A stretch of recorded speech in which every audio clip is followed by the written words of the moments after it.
And I believe that there will come a time where we would be very reliant on the AI assistance to a point where, I think in the previous discussion, people no longer search, they will ask.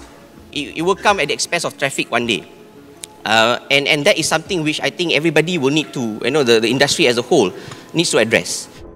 With AI reshaping the media landscape, news outlets must evolve into thought leaders to stay relevant and avoid being left behind, says FMT Managing Director Azim Abu Bakar. Speaking at the D Conference 2025, hosted by the Malaysian Digital Association, Azim said the media can no longer ignore the radical shift in content consumption as users move from traditional searching to simply asking AI for information. I believe that we are heading into a game of from traffic, to thought leadership. So there's a lot of talk saying that, publishers will get disrupted by AI, where rather than we become the prey, let's go up the value chain, and power AI instead.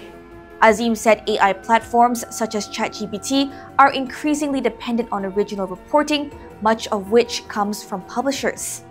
ChatGPT now has, two, I would say, engines, right? One is the 4.0, which it does not give you citations unless you ask for it. And now you have, O3, where you can get citations. So I think one day, it could be a battle of who gets cited the most, right? To stay ahead, Azim said FMT is rethinking how it presents information, focusing on formats that AI prefers, such as explainers and point-form content. We want to be able to some extent, contribute to what AI carries. And that actually works in our favor as well. And that's how we get narrative across. So I think at the end of the day, people, there'll be no more SEO, right? Maybe we look at AIEO. And that is something which we want to research on, and we are actively looking at. Media Prima Group Managing Director Rafiq Razali raised concerns about intellectual property and brand safety, saying what keeps him up at night is seeing his team's work used to train large AI models without proper credit. Sometimes it's good to take a step back and to really understand what is it actually that we're doing, right? What are we trying to impact here? And I think, all of us here have our responsibilities to ensure that socially we're doing the right thing. Nick Arifin, head of Group Corporate Communications at Karangkraf, emphasized the need to preserve trust and journalistic integrity, stressing that human oversight remains essential. Meanwhile, Diogo Andrade, the APAC Commercial Director at TEEDS, warned of threats to monetization and credibility posed by fake websites and auto-generated comment bots.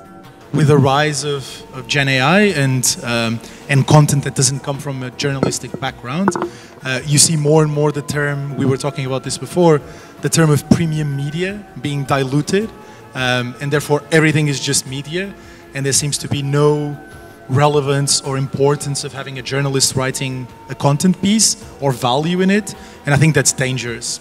Star Media Group COO Lydia Wong summed up the new media equation as one of trust, structure, ethics, and agency, urging audiences to stay skeptical and not trust content blindly.